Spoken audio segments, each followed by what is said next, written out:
నాకు ఒక కాన్సెప్ట్ వచ్చింది. ఆ కాన్సెప్ట్ ఏంటంటే 100 నుంచి 200 వరకు నేను నంబర్ అనుకుంటా. అదేంటో మీరు కరెక్ట్ గెస్ట్ చేసి చెప్పిన వాళ్ళకి నేను 100 రూపీస్ ఫోన్ పే ఇస్తా. అది కరెక్ట్ గా అయిన వాళ్ళకి ఫస్ట్ అయితే ఎవరు మెసేజ్ చేస్తారో ఇన్బాక్స్ లో వాళ్ళకి మాత్రమే, మెసేజ్ బాక్స్ లో వాళ్ళకి మాత్రమే 100 రూపీస్ వేస్తా. ఖచ్చితంగా ఇస్తా. నంబర్ తీసుకొని వేస్తా. ఇందులో అయితే నేను ఒక నంబర్ రాస్తా.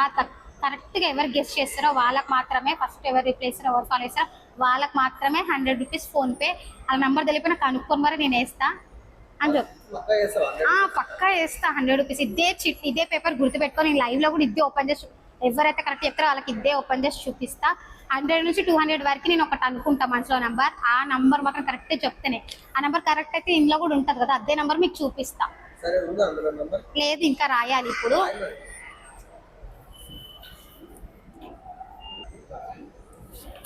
ఇందులో అయితే నేను నంబర్ రాసేస్తా. 100 నుంచి 200 వరకే నంబర్ నేను అనుకుంది.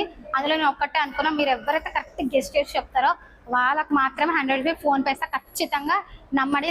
ఒకవేళ మీకు రాకపోతే మీరు నమ్మకండి. ఫాలో చేసి కామెంట్స్ లో కామెంట్ చేయండి ఏం నంబర్. ఇదే చిట్టి నేను లైవ్ లో కూడా ఓపెన్ చేస్తా. ఎవరు కరెక్ట్ ఆన్సర్ చెప్తే కామెంట్ ఆన్సర్ కూడా ఇస్తా. Thank you.